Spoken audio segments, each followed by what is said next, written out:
60 seconds to comply. I think you'd better do what he says, Mr. Kenny. You have 60 seconds to comply. This is minute 84. Part man. Pod machine. All pod. Pod. All pod. Shit. Alright, I'll edit that. It's fine. It's been a long time. This minute begins with RoboCop aiming his target system on the face of a baby and ends with Boddicker and gang rolling up. Boddicker's bunch. Boddicker's bunch, yeah. I like misleading terminology or phrasing, and yes, just to assure the audience, it was not in fact an actual baby. It was baby food, but it was a picture of a real baby. Now I'm thinking, who is that baby? That's a real photo of a real child. Who is it? Do they know that they are in RoboCop? You know what? That never occurs to me, because my brain almost always goes, it's probably a stock image or something like that. But back in the day, I've not heard anything about it, and they didn't mention it in the commentary. That would be wild, though. If you're just watching a movie, any movie, and you see a photo of yourself as a child or as an infant, I have no memory of this, obviously, because I was a child. That it has to have happened. Statistically speaking, it has to have happened. The only story I have of that, not personally, but there was a fiasco back in the 80s. So there was this porn star by the name of Marilyn Chambers, and before I think she did porn, she was like the mum on like a series of advertisements for this soap detergent. Oh, I think I have heard about that, yeah. Yeah, and I can't remember if she did it before porn or after porn, but it was one of those things when people just started clicking who this person was. And it actually spread to be a rumor at like sometime during the 90s that she was actually the baby on the box for some reason. But yeah, and basically the Barbara Streisand effect happened, and it actually catapulted her to more fame than previously held, because that happens. Awesome. Some random porn trivia for our RoboCop podcast. Fantastic. So if you're wondering where we've been, it's been a hell of a... I don't know, it's not quite a year, but it feels like it. So for me, it's been 6 months of hell, but yours is closer to 9? Well, 9, 10? So a year ago, my house was broken into for the first time. So about a year. Then at the end of July, I was in a hit and run. I was run over by a car. The guy decided that the median strip was in fact another lane that he was entitled to, not me. So I woke up in hospital having absolutely no memory of any of this. I still have no memory of any of this. But I had 2 skull fractures, a broken leg, which I'm still on a crutch, a whiplash, all sorts of stuff that I'm still dealing with to this day. I'm deaf in my left ear, which is why I can't do solo podcasts anymore. I can't edit my own things.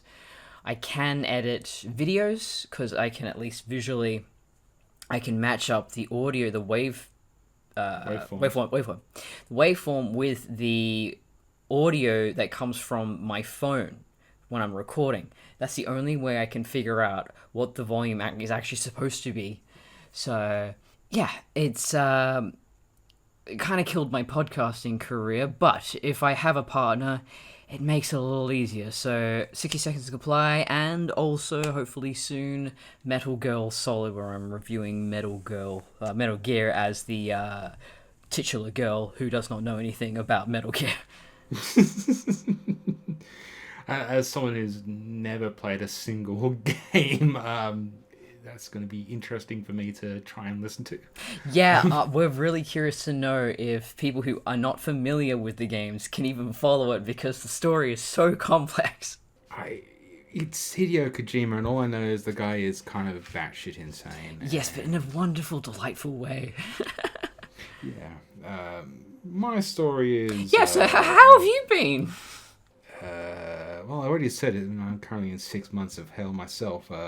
Mental illness, not great. Also, mental illness stemmed on from having a diabetic infection which got your toe lopped off, and not being able to leave the house for several months, and a lot of other things. And very personal, private. Yeah, you got PTSD? I got PTSD. So is that? I've not been officially diagnosed with Okay. PTSD, but that's probably. Oh yeah, hell yeah, PTSD gang here. But yeah, depression, anxiety, Mm-hmm, and mixed in with some ADHD, and yeah, fun. Yeah. Only 2 mental breakdowns in the last 2 months. Yeah. Yes, fantastic. Yep, I feel you. Sorry, 2 months within the last 3 months. Yeah, fantastic. Yeah, you've definitely been more efficient than I am on that front. Oh yeah, I've been very public without my trauma. Yes. I've been somewhat public about it, but yeah, it's so we're getting all gallows humor, but that's kind of where we're at now, I guess. This is our darker, edgier phase. But yeah, no, it's RoboCop. It is nice to return to this. I mean, we're so close to the end. I think you've probably felt the same way. I just want to get this one thing out and complete. I've been champing at the bit to get back onto this horse. I'll be brutally honest, this is one of the things, not being able to do like something like a podcast like this is one of the things that didn't help me. Yeah, just not having that social outlet. I think we've both just been recovering this whole time. Yeah. I won't go too much into it, but yeah, it's been not great, especially on a very personal levels, emotional. Career. My career feels completely shot to pieces at the moment. Pun kind of not intended. Considering I'm a photographer, I can't shoot at the moment. I think actually probably dealing with a character that is going through trauma and all that type of stuff maybe is prophetic. Yeah, that was the weird thing of waking up and I have metal pins inserted into my leg now. I am ever so slightly a cyborg, and just Would have to have changed the intro if I got the pins instead. Oh yeah. So I am part machine. It was prophetic. I was always going to be part machine, but no, physically. I guess I'm also part man because I've lost a toe. Oh yeah. It works. Fuck, we're cursed. We cursed ourselves. But God. Yeah, just physically understanding when you put metal in a human fleshy body, that's very difficult for your body and your immune system to adapt to. Thankfully, I didn't have to, take what do you call it? Just to stop your body rejecting an implant. Yeah, I know what you're talking Yeah, about. one of them was. I didn't have to do that, and I didn't really have. Oh, it went a little purple here and there, but apparently that's normal. But yeah, just seeing firsthand what it's like when something synthetic is put in your body and how your body recovers to that. So I'm going real method here with RoboCop. So we've both got literal and figurative scars since the last time you heard us, folks. Yeah, and we've been through some shit. We've been through the wars. And we've survived? Question mark. Survived, yes. You got to go up at the end and really emphasize it. But yeah, we're back. God knows for how long. Hopefully, we're gonna get this sucker out and done. Yeah. Maybe we're not gonna make any promises, but maybe we'll move on to some more RoboCop. Maybe. We'll see. Yeah, it's not. It's out of our hands. It's about fate, and it's about our bodies, and willpower be damned. It's my brain more than anything else, and kind of brain in the jar might be a bit better for me at the moment. So yeah. Anywho. Oh yeah. Before we get into the minute though, there is a new RoboCop game coming out. Yes. And it looks pretty lit, as the kids say. I had a different reaction. I wasn't overly impressed, to be perfectly honest. Well, I have very low expectations when it comes to licensed things. I mean, every once in a while you might get a Spider-Man, the new I didn't enjoy that Spider because I'm over the whole superhero. I'm done with that. But yeah, that new Spider-Man PlayStation game, everyone loves it, and yeah, it looks pretty good. The controls are great. Yeah, me. I love it. Yeah, fantastic. Maybe I'll get around to it one day after I finish 10,000 fucking Metal Gear games. But yeah, you know the reason why you didn't like Spider-Man? Not enough stealth missions, even though there's stealth missions in it. And no Venom. Why can't I be Venom? I think Venom might be in. No, hang on. I heard something about Venom. I think it might be in the next Spider-Man game. Would have been great. Could be mistaken. Yes, I think so. The game. Oh, I didn't write the name down. Rogue City. Rogue City. Yeah, so it's really got that Cyberpunk 2077 vibe. It's first-person shooter, and seems to have the same kind of immersive city kind of free roaming. Yeah. Well, I don't know how free roaming it is, but it feels a little bit more open world. But yeah, for me, I'm at least hopeful is that it seems true to the character and the world. It feels like it's done by at least fans of the movie, and there's some reverence there. They're not trying to make it something it's not. I could be mistaken, but I think it's made by the same studio that did the last Terminator, I think Terminator Resistance game for the PC a couple I thought you were going to say ago. The Last of Us, and that would have been quite surprising. No, I think they did the Terminator game from that was released like about I want to say three or 4 years ago maybe. And that wasn't a bad game. That's actually okay. Again, such a low bar with these RoboCop and Terminator video games, but like the Terminator game was actually pretty good. I played it for a while and then kind of just dropped out of it, unfortunately. But like it really felt more like playing. You were like part of that because it's set in like the Terminator future, like you're fighting the robots kind of thing, like Resistance. It felt like very nicely ambient to those Jim Cameron movies. I think that's what I am most drawn to, and the best example of this is Alien Isolation, where you're just getting to exist in that world for a little bit longer. It doesn't even matter if you're expanding on the plot, which it does to a degree. And, that's beautifully written into that universe.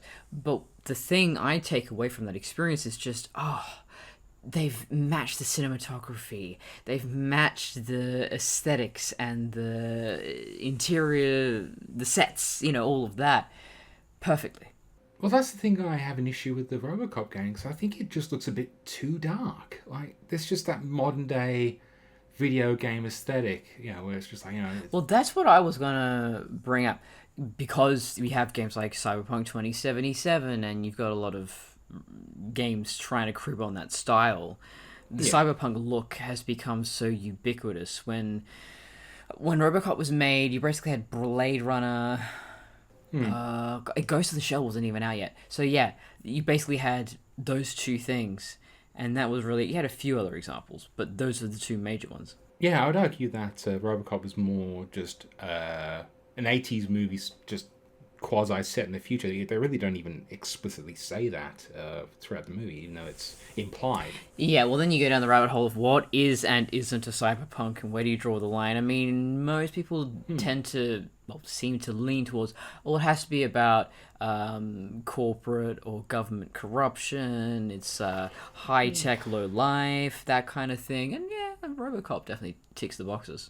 Yeah, I think RoboCop hasn't the aesthetic of a cyberpunk as we haven't come to know it, but it is a thematic of the cyberpunk genre. So it depends if you want to go by. There's neon in it; it counts.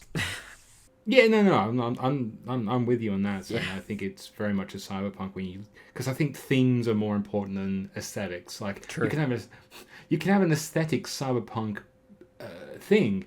But if it's not following the thematic stylings of cyberpunk, then you've just got sparkling neoliberalism. Yes, well, a really good example of cyberpunk in theme, but not so much in visuals, is 2077. sorry, what? I said 2077. Yeah, that's very much just the look and not the theme. Whereas, actually, okay. So if you want cyberpunk that's all aesthetics but no theme, then that would be 2077. If you want all theme without so much of the typical cyberpunk aesthetics, I would say Mr. Robot. It is a fantastic series. I need to watch that. Yeah, it kind of flew under the radar. Like, people definitely recognize Elliot, the main character. They recognize the font, the mask. There's a lot of very iconic visuals. But, I think it was on a weird network, so it was kind of hard for us to get, especially over here. USA or something? Yeah. But, it's very much set in the contemporary world, but it is showing what the technology we have now is capable of and how it can be corrupted and used against us. And the visuals, the cinematography is stunning. But I just realised that Hackers is more cyberpunk than Cyberpunk 2077. oh my god! Yes, especially, I mean, like friggin' Angelina Jolie wearing a rashi to high school, like the kind of, I don't know what they call it around the world, but the long sleeve shirt you wear when you're surfing or boogie boarding or anything like that. She wore one of those just as like normal everyday clothing, and that's very cyberpunk to me. I do unironically love that film, and I do think it's great trash. I associate it with you for some reason. I don't. I can't escape that film, and one day I might actually do the minute by minute of it. Maybe. No promises. I don't know. Let's try and get through this first. Yeah, and Kung Pao. But so yeah, they're shooting. They're practicing shooting the jars, and I'm wondering, in a scene like this, how do they do it practically? Do they just get someone to fire at the baby jars, or baby food jars? They aren't babies in the jars, but baby food jars. And I mean, there's a muzzle flash. It looks very real. So I bet it's probably squibs. Squibs. Yes. Squibs. So a squib is a triggered explosive device that's how you imitate someone getting shot. Squib is put under the clothing, usually with like a metal plate underneath it, and all you need to do is run a current through it. It sets off the spark, which it's usually like a blasting powder or gunpowder or something charged within it, and that just poof. So it's probably remote detonated with a squib. They wouldn't probably have shot that, because Robocop has got ridiculous aiming, except in this scene. But it's like if you want reliability, you probably go with a remote detonation that you can time. I was thinking, I think we talked about this long ago in the last minute, but last year, if his aiming is off, and he was aware that his aiming was off by a certain amount, you'd think that his AI, whatever you would call it, his programming, could just compensate for that. Yeah, just recalibrate. If you know that, it's 9 centimeters to the left, okay, then just fix that. Yeah, I think I had the issue with it last time. I think that's one. It works in the scene for what the scene is saying, which is this symbiotic relationship between these two characters. My comment was quite literally, if only all recalibrating was this easy, or does that mean that Lewis targets like a computer? Yes, it's like a machine. But I really do like writing science fiction, especially with machines and robots, because it presents a lot of these really interesting challenges. You're almost dealing with a godlike character, but with it's sort of like a hard science or a hard science fiction approach to, so when you're writing fantasy, there's gods, there's supernatural beings, so you always have to explain, this is why this all-powerful being couldn't do this one thing. The eagles couldn't fly Frodo all the way to Mordor, whatever. Yeah. And that tends to be, you kind of have to bullshit your way out of it. But I love even like Gandalf himself. Why can't he do the thing? It's you gotta write around that. Yeah. Whereas when it comes to science fiction, so I've written some fan fiction, so that's kind of the easiest thing for people to recognize. So I've written for the Star Trek: The Next Generation. Well, shit. That's exactly what I was hoping to spare you from. And Knight Rider. You look like crap. Fuck you, kid! And coming up with, so I need Kit to do this, but he can't just solve the entire situation, so I need to come up with a scenario, and then actually going down a real-world AI and robotics rabbit hole going, so they would actually need a human being to assist them, because current AI just isn't quite good at everything yet. So that I love when, well, especially when I'm writing, but also when I'm reading, when a scenario leads you to real world stuff and real world thoughts and thought experiments, I should say. Well, it's funny you mentioned that because since unpromptu hiatus, there's been a lot of talk. Violent hiatus. When the world collapsed after 2020, the last few months there's been a whole lot of talking, stuff revolving around AI art generation. Yes. And, that wasn't even a thing when it was sort of a thing, but not really. No, it wasn't. It wasn't as pronounced as it's gotten. And was it GPL? GPT-3? Whatever it's called. And yeah. so like this whole thing of like chatbots mimicking speech, or they're like listening into your conversation and then auto-generating answers. They basically just overglorified. That one's just an overglorified Google. Yeah. But it has brought back into this societal conscience, like talk about AI and the whole thing of like, how powerful these guns are, and of course you've always got the people that are going, oh my god, they're going to take us over and stuff like that. So fiction allows us to explore those options, and yeah, it's interesting you say that. Like, okay, so a character like Kit, he has this very physical limitation, like he's a car. Yeah. He can't go into a building. That's why you need Michael Knight. It's a very limiting factor. And they got around that by like, he has remote things, so he can like, remote lockpick.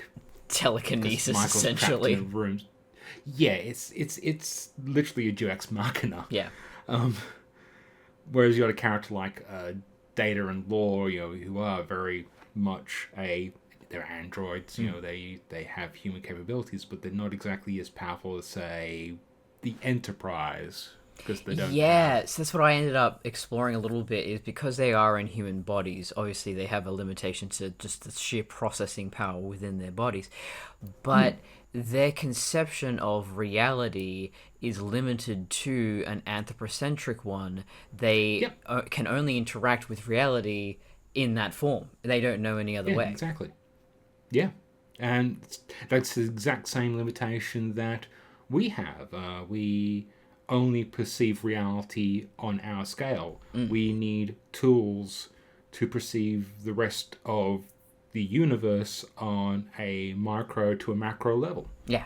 We have evolved and we design to augment that. Like we have evolved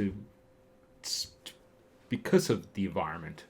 Yeah, it reminds me of Dr. Manhattan in Watchmen, when he talks about observing all these things on a quantum scale, these very rare quantum phenomena that amazed him. And I think it especially amazed him because he had a background as a physicist, so he could really appreciate it. I think that's showing a little bit of his old humanity in there. But even if we could see those things, I don't think the average person could really comprehend them. Maybe it's too early at night to really be getting into all these stoner thoughts, but I do love thinking about what do we as human beings prioritize as important? What things mean anything to us? And yes, we do know about space. We know about there are gigantic whales in the ocean doing their thing. We know about this quarks, whatever they are. We know about atoms. What do they do? How do they work? He's the guy in the bar. Yeah. I was waiting for it. But yeah, it's just, even if we could physically perceive those things, or they were within physical proximity to us, how much would we ever incorporate them into our lives? Which brings me to the point I was trying to get to. It takes a little while. Sorry. Okay, whale songs. This is, I know. Just, I have a point. Another Star Trek reference. Yes, and that, I was waiting for that. So, before, I can't remember who did, he was a researcher and he recorded Whale Song, and he released that music, and that became this huge pop culture thing. And actually, I recall this. Yeah, that Star Trek movie wouldn't have happened without the Whale Song tape, or cassette that went viral technically, and people were just so enchanted and amazed at, whoa, this is what they sound like. Because before that, I mean, I've just finished reading Moby Dick, and I went a bit New Zealand there for a second. Moby Dick. But yeah, Patrick Stewart. yeah, yeah, yeah. I'm full of Trek tonight. Sorry. Yeah, but no one's really the casting on Ahab. I've never seen nailed. But to get to the point, we did not care about whales. We didn't see them as beings in their own right. We didn't sympathize with them. We didn't humanize them, quote unquote. But when we finally had them in our own living rooms, at least the sound of them, suddenly we could connect with them. Yeah, I mean, there's a baseline empathy we are capable of, we do have, like, societally or whatever. Some people don't, and unfortunately a lot of those people tend to also rise to positions of power. But, you know, it's like, I'm trying to think of a name. The Gorillas in the Mist, is it? Oh, yes, Jane Goodall. Yes. It's because of activists like that, and people who are taking the plight of these people, these species and all sorts, and beings, and showing how relatable they are. You know, it's that work is really important, and it's exactly. I mean, it's weird how like a lot of that stuff does kind of occur in the 80s when like we get a lot of globalism, telecommunications, things like the birth of the internet. So information is more easy to be spread. Yeah, and so again, the anthropocentric thinking, you're seeing that, a long way to get to this point, but yeah, you're seeing that when it comes to the discussions on AI, and people really still are not fully grasping how alien this is, and it's becoming a part of our lives, but not, I mean, the chatbots and the GPT-3 and all that, and the DALL-E, and well, it's all tied into the algorithm as well, like how much of social media, YouTube, Google itself is automated to the point where even the engineers, I'm a little bit dubious on this, but they always talk about how like, we can't control it, we don't know what's going on. And it's like, well, the reason why I say dubious because it's still always garbage in, garbage out. That's why I'm always a bit dubious when they go, it's like, we don't know how to fix it. It's like, you kind of do, you just don't want to bother, or you just are spending the money to do it. Yeah, so I guess that's the scary part of AI, is that we, human beings, are creating this other being. We've never done that before, unless you include, genetically modifying pets and vegetables, and but this is, it thinks, but it's not really thinking, but it does think. It's processing information. If you look at the brain as essentially as a squishy computer, that's what our brain does. It just processes input, fuddles around with it inside your brain, especially if you've got anxiety and other mental illnesses, and maybe 1 + 1 = fish. Yes, but 2 + 2 = 5.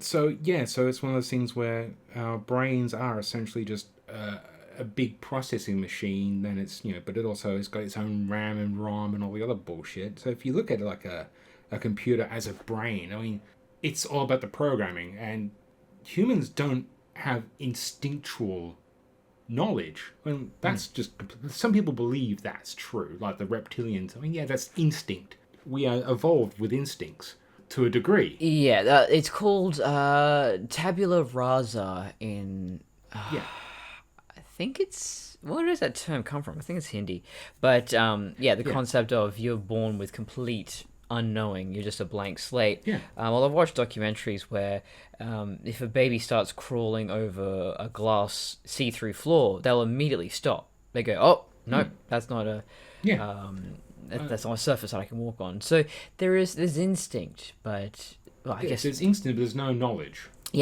Tying this all back into the podcast, actually this is sort of getting into gaslighting, RoboCop, which but where does anthropomorphism or anthropocentrism have a role in AI, and I'm really curious to see where that goes in the future, is how much do we need to be able to relate to these machines, and is it all just a show, a facsimile for the comfort of its audience, or is there something in there that we can relate to, that we can humanize? And yeah, if it's a cyborg, obviously there is a human being in there, and that sort of crosses that bridge, I suppose. I guess we already do anthropomorphize them.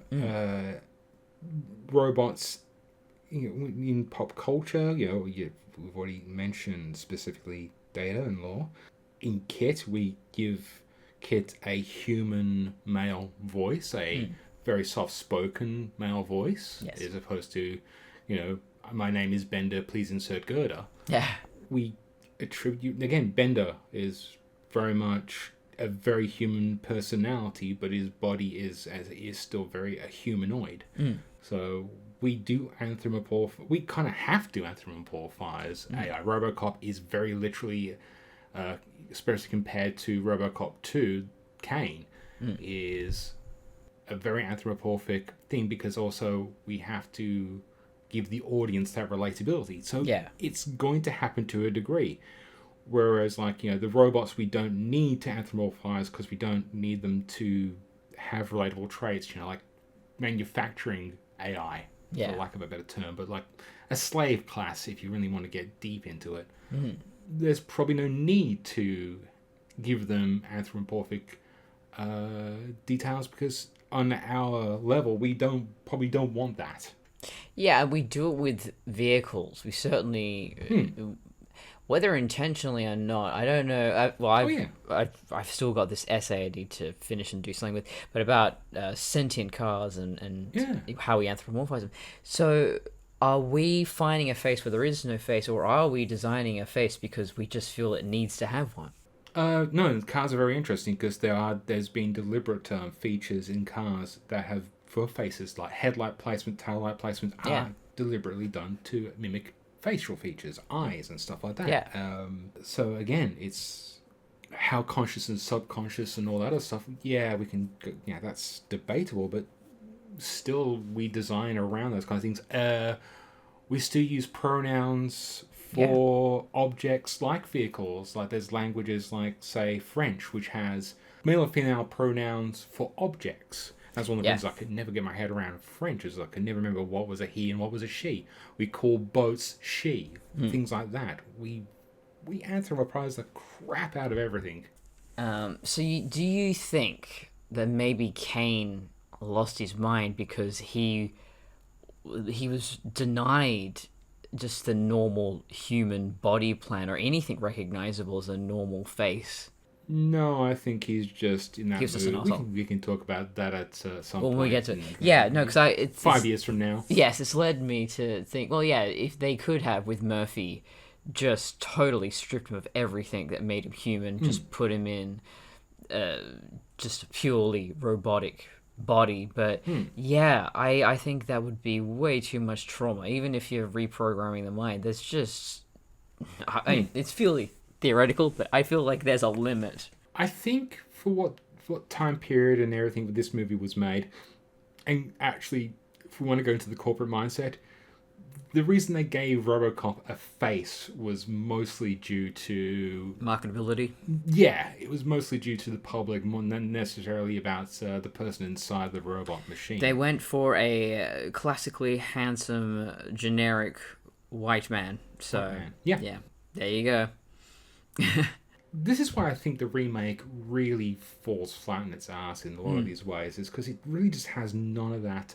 It's more focused on talking about Steve Jobs and less about why Steve Jobs was very much an absolute asshole, and like the problem with like companies like Apple, where they focus test market and all that type of stuff to the point of just absurdity and and the manipulation that goes on in advertising. You could have a great critique within the RoboCop universe for all of that. Yeah. And they just didn't. The other thing on this particular minute, before we get too far off track, I do have some notes for the script and the book and the commentary, but the one thing I did write down is I love how stealthily Boddicker's gang arrives and just start shouting. Oh, did we talk about the Cobra assault cannon? I don't know. I mean, it's a Oh, we long have time. talked about we did talk about it. I definitely talked about that a long time ago. Because it's cool as hell. It is so cool. My only other note then is oh god, I didn't write that down. Do I have the name of it? Then you don't have another note. I don't have the whole note, but no, I had just a note about the beret. That is it. It's not Leon. No, it's not Leon. Leon. Oh no, Joe. Joe. Yeah. Forgettable name, but yeah. So he's wearing a beret. It's military style, but well now because I've had to do so much research on berets and making them correct for military purposes, because of my Metal Gear cosplay. But yeah, I noticed it's a proper wool felt black one. It is pushed or bashed to the left as apparently Australian military says it that way. I like it. But it doesn't look as super conformed to the head. I've learned that you actually have to soak these things in boiling water and then put it on your head and then shape it. So it looks like it's a little bit, but it's not quite as rigid as military style ones. But yeah, I went down a whole rabbit hole about how hip hop culture really adopted a lot of military garments and stuff. It's a really cool article, which I've saved some, but I can link you to it. But it was just about how camo entered fashion, and it really was after the Vietnam War that civilians really... I was going to say the Black Panthers adopted a lot of that as well. And yeah, which is about that's the very 60s, militaristic. Yeah, so it's almost like this sort of urban warrior, this urban soldier. This is, it's survival gear, but it's also calling attention to itself, but it's also camouflage. And so, yeah, you see a lot of these camo pants, it seems, especially berets, dog tags, and what was the other? Oh, the green Vietnam era jackets. Those were quite popular. Ah, yeah.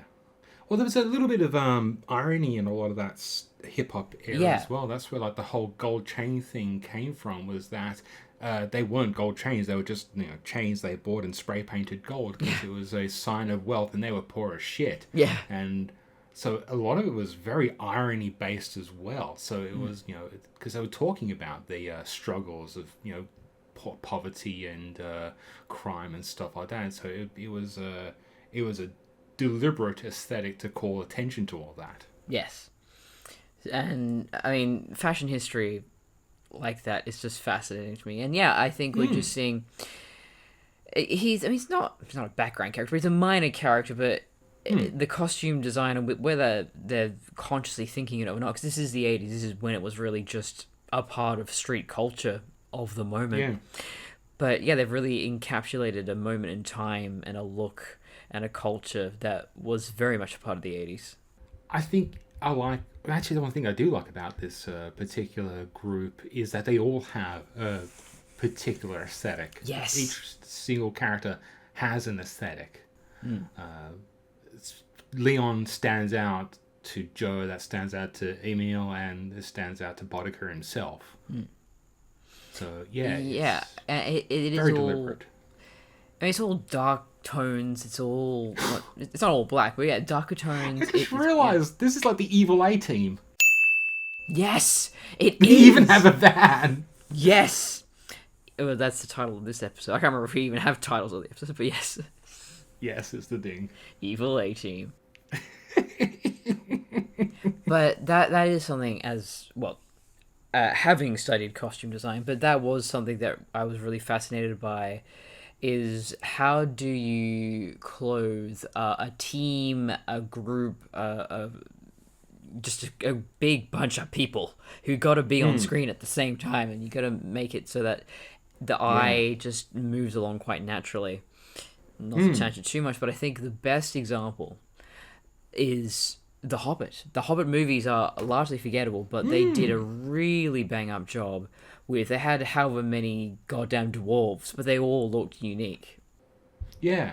Each one had a personality, and it's funny because if you go back to, say, Lord of the Rings, great movies and all that, I will have one confession. For the longest time, I could not tell you the difference between Merry and Pippin. Yep. Very much like Frodo stands out by himself, Samwise stands out by himself. So those two,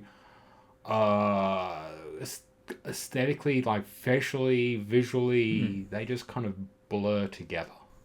Yeah. Even the characterizations, they're mischievous. Yeah, it really wasn't until they went off their separate paths and did different Return things. of the King, yeah. Yeah, I was like, oh, okay, I can kind of, I know who's who now. But yeah, it really was. Oh, Merry and Pippin. They're always together. They're two of a kind. Yeah, but I wasn't overly going. That was fine, the first horror movie. I haven't bothered with the other two. But yeah, those dwarfs were fantastically well designed. Just purely from an aesthetic thing. You might not remember all the names because many ways they're not that memorable. But aesthetically, you could tell from just a glance. Yeah. Who was who, which was really good. That is an art form. It really does take skill. Yeah, now the funny thing is, I was actually thinking of Star Trek when you're talking about things, and that's actually one of the things that got a bit hard for those shows, because you got a uniform, you got 3 different colors to designate things, but if you look at the casts, like the ones that really kind of stand out, I think would be something like, say, like TNG, where you have a character like Worf who has a the bandolier and stuff like that, and it really helps separate them out, like. Or even like Deep Space Nine, where you've got a mixture of casts that are in uniform and a cast that aren't. So you have just these different visualizations that stand out and complement and contrast. Yeah, just a little accessory, just a little accent, a little something to draw the eye. Yeah, when I'm thinking like the cast of, say, Voyager, where it's just like very much all the same. Yeah, actually. So, there's no real distinction. They have, like say, Chakotay's face tattoo, but silhouette-wise, there's not much there. Yeah. But I guess, when you got any kind of cast. So, yeah, silhouetting is also a thing when it comes to, design, which is, I don't think we've ever talked about, but that could be for a future discussion. We've been waffling on for a while now. Yes, that's all my notes. So in the commentary, actually, I'll go to the script in the book first, because it's very, very simple, and it's just because of really bad dialogue. Let me just grab the book. Sorry, I'll start off with the script. In the original script, there's the whole thing of like this bit more emphasis on them actually on strike, and Lewis says, "I guess we're on strike," and then Robo looks across at Omcom Tower. The law doesn't go on strike. It gets worse. I both love and hate the super cheesy Duke Nukem kind of Robocop we get in the script. Yeah, like Duke Nukem is a parody. Like that's why Duke Nukem works.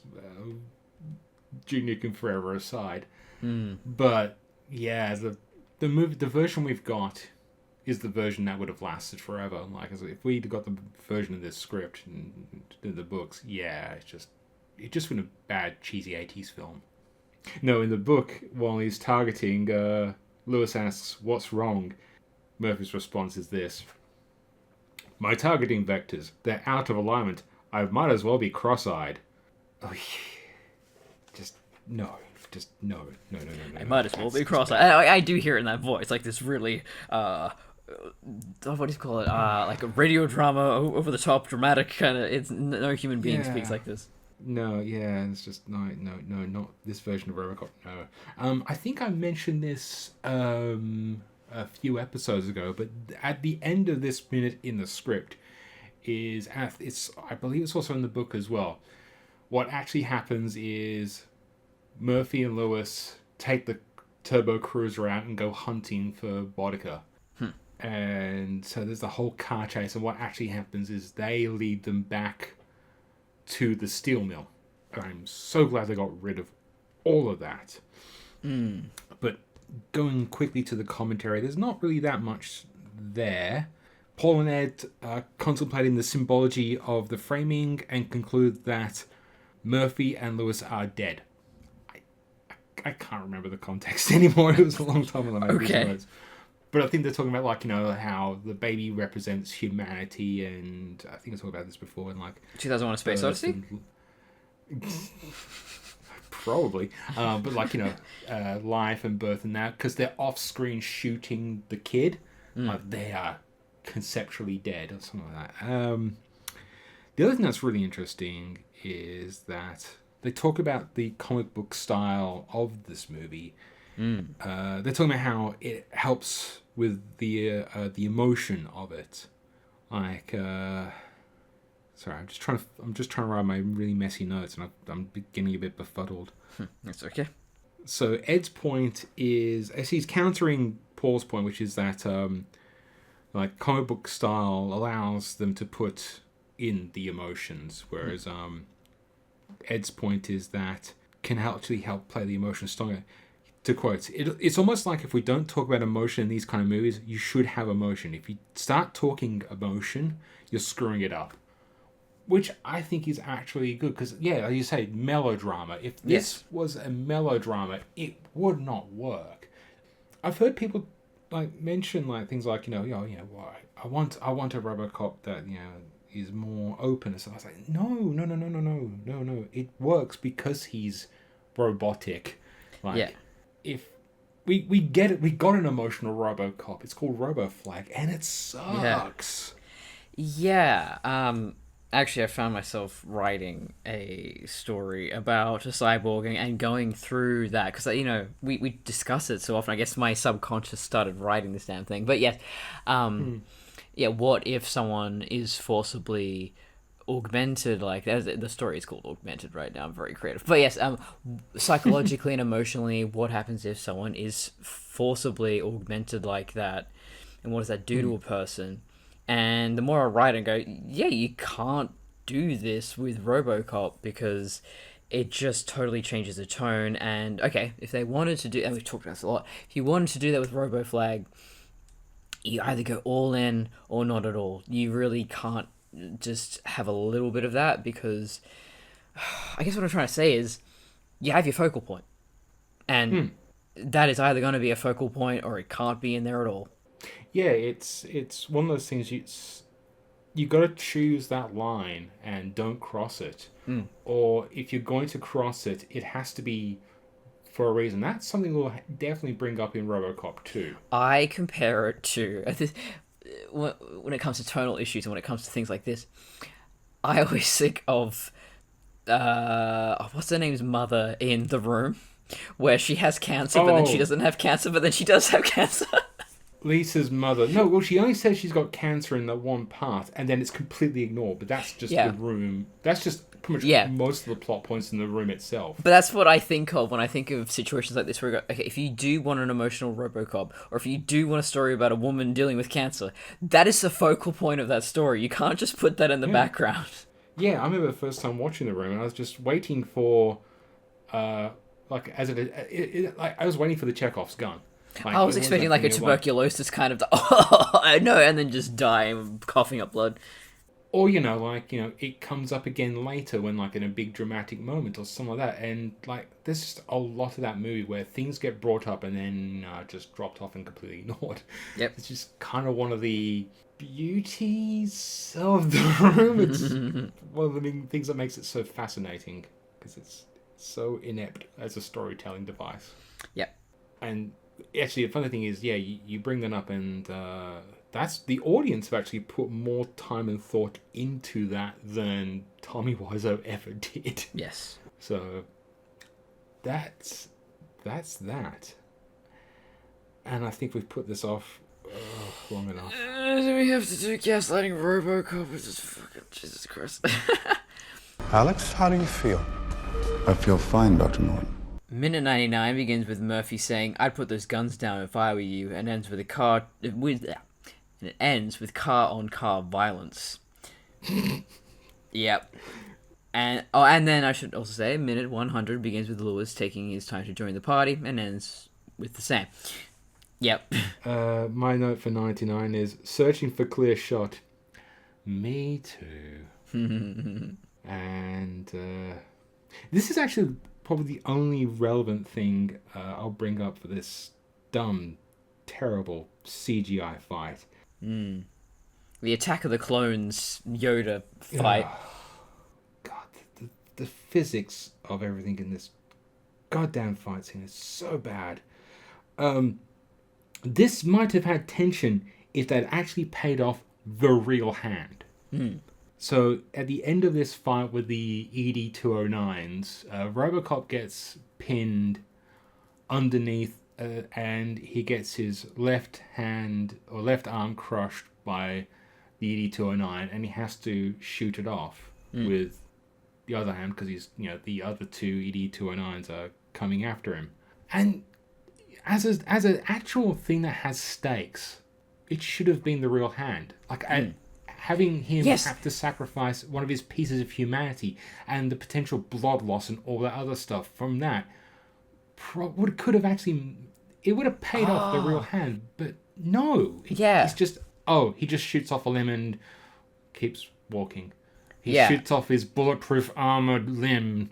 That would have been... so I've been watching a lot of anime, so it's... it's not real. There's not real stunts. You can do anything in animation. Actually, we've talked about this on Mask of the Phantasm. If you want to check that out, people, on Bad Minute. But yes, we might actually get this out before it comes out. Maybe, but the real challenge with action in animation is how do you get the audience invested? What is it actually doing? And what it should be doing is conveying something, a plot, tension, stakes, character. And so in this, what is ostensibly a cartoon right here, it is all CGI. That tiny little moment would have really invested me in this scene, because you go, oh shit, right, okay, there's a sense of loss here. I don't feel it. I just don't feel it. I've never felt it. It just feels like it feels very video gamey at this point. I mean, it's just like, we're watching a cut time event. We're watching a quick time event. It amazes me. In big major productions where it's made by committee, I can understand where things get flattened out. Any kind of humanity or personality gets washed away. But it does surprise me when you have smaller productions or it's, auteur supposedly led, and then you aren't curious about your own characters. You don't wonder, what would they do in this situation? There's no sense of curiosity, I think. It's bad storytelling, and there's a lot of it's set up for no payoff is really, really bad. Like, they make this deal of him having a real hand. They literally point it out, and for that not to have any sort of thing about it, it's just the gag is just to go, ha ha, we're doing the opposite of what they did in the first movie. And that's just why, if you've never seen the original movie, that doesn't land. It's like, ha ha, you never reference a better movie than you. I think it was maybe Borderlands. It was a game I played a long time ago. But I remember there was a guy who had a robot hand and an organic hand, and he starts beating the shit of someone with his organic hand, forgetting he had a robot hand that would have been very good at the job. That feels very Borderlands, but I can't recall. The first-person shooter thing that they do. I forgot in this scene they did the first-person shooter look. Yeah. And unless it's a Doom, I don't know. I think the Doom movie actually used that to the perfect effect. That's exactly what you would want out of that movie, but I don't really understand what it's actually... what purpose it's serving in RoboCop. It's doing it's trying to imply, why isn't RoboCop dying like crazy? Because he's he's ducking in and out of the ED-209s to basically use bullet protection, protection and stuff like that. We've got a lot of first-person shots in this movie, and they all just kind of suck. The other thing I hate is choreography with robots or cyborgs. I've never really seen. There was actually one scene in Alien Covenant between Walter and David where it's very, very short, but the fight between the two of them is amazing because it is just so brutal. There is so much force and destruction in their very minimal movements. And that's what I want to see is, I don't like, there's a reason the T-1000 is the scariest son of a bitch in cinema, because he doesn't need to do the hack and slash gymnastics bullshit. No, he is just laser focused, calm. He's in no hurry because he can just get there with no effort. That is spooky. And, okay, this character isn't a robot, but Fist of the North Star, it's an anime from the 80s. And this guy, he's basically got godlike powers. And when he first resurrects, he's walking along and a building collapses. It collapses on top of him. And this motherfucker keeps moving. The building, he's like a shark, just like that fin, but his head is a fin. And it's just gliding through this building that's collapsing on top of it. He don't give a shit. And I'm just thinking, yes, that's the kind of stuff I want to see with robots, because there really is no limitation. Push those physics. Make it seem scary as hell. Well, the funny thing is, I think the original Ed 209 Robocop fight in the original movie, it's very limited in their movements. They're both janky robots. And it feels more real than this jumping and leaping and bounding and blah, blah, blah, blah, blah, blah, blah, blah, blah. Yeah, I said the whole weight thing. And it's just one of those things, I'm just watching this fight scene going, it just doesn't work. It just don't care. Like, I think of, like, say, because this is what? How many years post Iron Man? That was 2008. 4 years? Yeah. Post Iron Man? And, some of the CGI hasn't aged great because just of the era from Iron Man. Like, but the Iron Man CGI model had weight. Like, a lot of the, like, especially like, my brain is just dying on me today.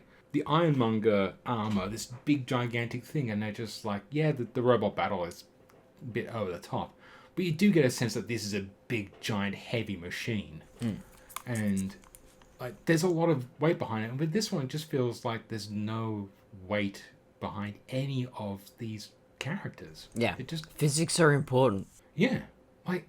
Yeah, okay, fine. You want to have RoboFlag jump up and down like a guy wearing a rubber suit. Don't have the Ed 209s be the same.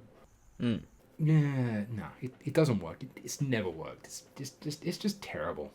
The believability of this costume, especially in this scene, is an issue. God.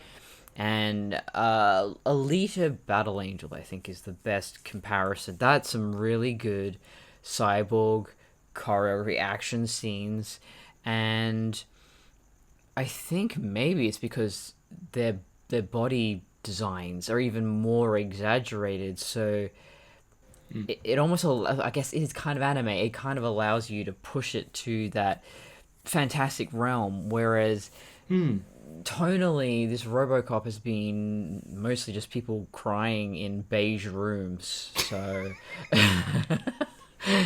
No, it's right. It's accurate. So now it's suddenly they're jumping around, and I don't think you've got a fairly. It's a man in a Batman costume. It's not one of the Alita Battle Angel cyborgs with their very over the top anatomy. So I think that also doesn't help. Again, Yoda, Attack of the Clones, he can bounce around and do all that dumb shit, but I don't mind so much because it's Yoda, so it's kind of okay. Well, with Yoda, it's one of those things where he's a small... Yeah, he's old, but it's like he's a small, springy kind of character. And he's versus Count Dooku and the Senate at one point. And they're just old guys. So they're not jumping around, springing, and like Yoda is. That's probably the difference too, yeah. It's like you're fighting against a grasshopper.